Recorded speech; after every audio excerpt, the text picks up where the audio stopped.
Natasha Span is just 22 years old, but she's had a tough life.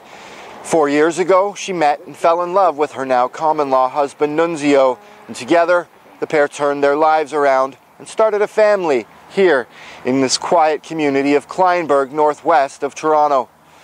Now, what may turn some heads about this couple, though, is that Nunzio is more than twice Natasha's age. At 48, he's old enough to be her father. Now that, while it turns some heads, is certainly not illegal, or so you would think.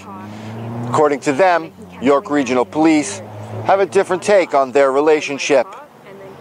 The couple claims that they were nearing their home after attending a doctor's appointment last Friday, February 24th, when they were pulled over by York Police, and they were told that at the time, a passing motorist had called in a report that they had witnessed someone beating a dog.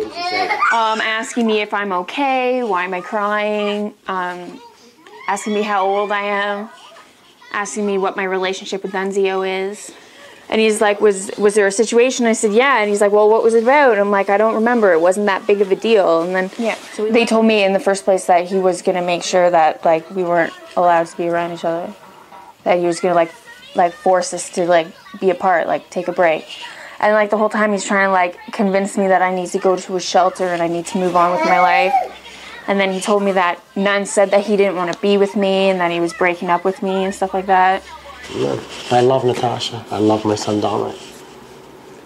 Just did not accept the fact, you know, when he mentioned, he looked at me, you should be ashamed of yourself, you know.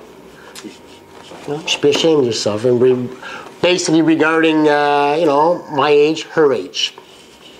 You know, and she's pregnant. Meanwhile, you know, wow. Police won't discuss any details of the case because they say they have to protect the identity of the victim.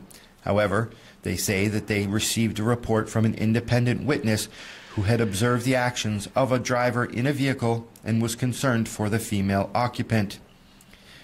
They also say that officers had reasonable and probable grounds to arrest and did so to prevent the continuation of the offense. I know I didn't do anything wrong, guys. For the time being, Nunzio is staying here in Downsview with a relative. He's allowed to have visits with his 2-year-old son Dominic.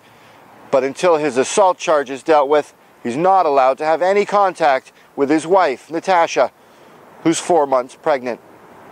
For the Toronto Sun, I'm Chris Doucette.